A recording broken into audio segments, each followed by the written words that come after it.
ரொம்ப ரொம்ப number 3 personal hygiene. நீங்க அண்டர் கார்மெண்ட்ஸ் எல்லாம் கையில துவைச்சு, வெயில்ல காய வச்சு, எவ்ரி 2 மந்த்ஸ் ஒன்ஸ் பழச தூக்கி போட்டு புதுசு மாத்தி, இந்த மாரிலாம் பண்ணிட்டு வரப்போ, உங்களோட பிரைவேட் பார்ட் ஹைஜீன் மெயின்டெயின் ஆகும். அந்த ஒயிட் டிஸ்சார்ஜ், இச்சிங், இன்ஃபெக்ஷன் அந்த மாரிலாம் ஆகாம இருக்கும். ஸோ அதுவுமே பிரெக்னன்சில ரொம்ப ரொம்ப இம்பார்ட்டன்ட். ஏன்னா, அந்த மாரி இன்ஃபெக்ஷன் அடிக்கடி ஆச்சுன்னா, சீக்கிரமா பனிக்கூட உடைஞ்சு ப்ரீடம் லேபருக்கு சான்சஸ் இருக்கு. அதனால நீங்க பர்சனல் ஹைஜீனை பார்த்துக்கணும். டயட் முக்கியம். தண்ணி குடிக்கிறது முக்கியம். எக்ஸர்சைஸ் முக்கியம். இது எல்லாத்த விட ரொம்ப ரொம்ப முக்கியமான ஒரு விஷயம் தூக்கம். முடிஞ்ச அளவுக்கு 7 to 8 ஹவர்ஸ் நீங்க தூங்கணும். பிரெக்னன்ட் மதர்ஸ் கண்டிப்பா தூங்கணும். Preferably early to bed, early to rise follow பண்ணுங்க. 10, 10:30க்கு தூங்கி 6, 6:30க்கு எந்திரிச்சிடுங்க. இந்த மாதிரி ஒரு ரொட்டீன் ஃபாலோ பண்ணுறப்போ, தூக்கம்லாம் நல்லா இருக்கிறப்போ, பிபி மாதிரியான ப்ராப்ளம்லாம் வராமல் பார்த்துக்கலாம். ப்ரெக்னன்சி இன்டியூஸ்ட் ஹைப்பர் டென்ஷன்லேருந்து தப்பிச்சிடலாம்.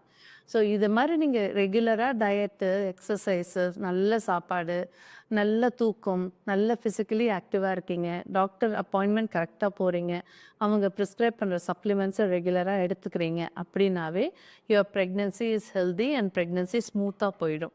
டோன்ட்ஸ் இன் ப்ரெக்னன்சின்னு இருக்குது. சில விஷயம் இருக்குது, இதெல்லாம் பண்ணக்கூடாதுன்னு இருக்குது. அதில் என்ன அப்படின்னா, எஸ்பெஷலி ஃபஸ்ட்டு 3 மந்த்ஸ் வந்துட்டு நீங்கள் வந்து strenuous physical activity like weight lifting more then 5 KG, உங்கள் குழந்தை இருக்கலாம், அந்த குழந்தை தூக்குற வயசில் ஒரு 3-4 வயசில் இருக்குன்னா அழுறாங்கன்னு சொல்லி நம்ம அவசரப்பட்டு தூக்கிடுவோம். ஸோ எனிதிங் மோர் தென் 5 கேஜி தூக்குறது அவாய்ட் பண்ணணும். இன்கேஸ் குழந்தைகளெல்லாம் நீங்கள் பார்த்துக்கணும் அப்படின்னா, நீங்கள் ஒரு சேர்ல இல்லை சோஃபாவில் உட்காந்துட்டு மடியில் உட்கார வச்சு நீங்கள் சமாதானப்படுத்தலாமே தவிர, குழந்தைங்கள தூக்கிட்டே நடக்கிறது, வேடிக்கை காமிக்கிறது, அழுறத சமாதானப்படுத்துறது, அதை கொஞ்சம் அவாய்ட் பண்ணால் better. Especially first 3 months of ப்ரெக்னன்சியில் lifting heavy weights more then 5 KG avoid பண்ணுங்கள்.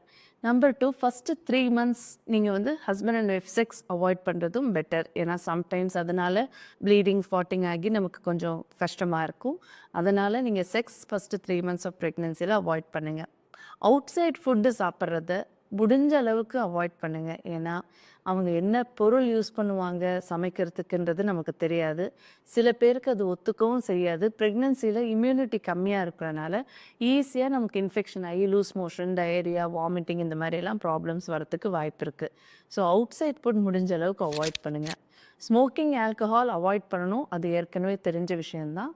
அடுத்தது ஓவர் த கவுண்டர் மெடிகேஷன்ஸ். நம்மளா ஒரு கோல்டு, காஃபு, ஃபீவர்னா உடனே போய் நம்மளே ஃபார்மசியில் போய் நம்மளா இந்த சிம்டம்ஸை சொல்லி மருந்து வாங்கி சாப்பிட்றத ப்ரெக்னன்சியில் அவாய்ட் பண்ணுங்கள். Any medicines that you take, உங்களோட டாக்டரோட கைடன்ஸ்